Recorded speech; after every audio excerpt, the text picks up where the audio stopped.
ప్రజల్ని తన సొంత మనుషులుగా ప్రేమించి కులం మతం ప్రాంతం చూడకుండా ప్రతి మహిళకి మంచి చేయాలి అన్న ఉద్దేశంతో సంక్షేమ పథకాలు కానీ ఇళ్ల జగన్మోహన్ రెడ్డి గారు సంక్షేమ పథకాలు ప్రతి మహిళని సొంత మనుషుల్లాగా భావించారు. ఓకే, మరి సొంత మనుషుల్ని బయట వాళ్ళలాగా భావించారా? ప్రతి మహిళని సొంతలాగా చూశారు, బాగానే ఉంది. మంచి పదవులు ఇచ్చారు, బాగానే ఉంది.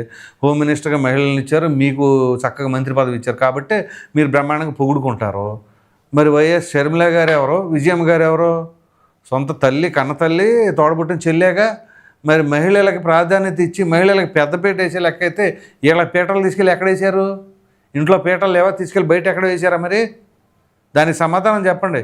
షర్మిల గారు, విజయమ్మ గారు ఎక్కడున్నారు, ఎందుకున్నారు?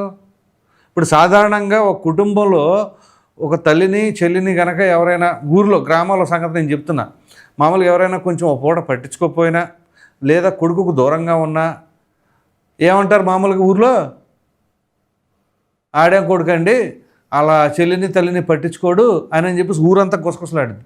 మరి అటువంటిది ఒక మాజీ ముఖ్యమంత్రి, రాష్ట్ర వ్యాప్తంగా ఒక పార్టీకి నాయకుడు, మరి అటువంటి నాయకుడు తల్లి చెల్లి ఎక్కడో బయట ఉంటే మరలా ఇక్కడ వచ్చేసి మహిళలకు పెద్దపేట వేస్తారని జగన్మోహన్ రెడ్డి గారి గురించి ఏమో చెబుతుంటే ఇక దాన్ని ప్రజలు ఎలా అర్థం చేసుకుంటారో చూడండి.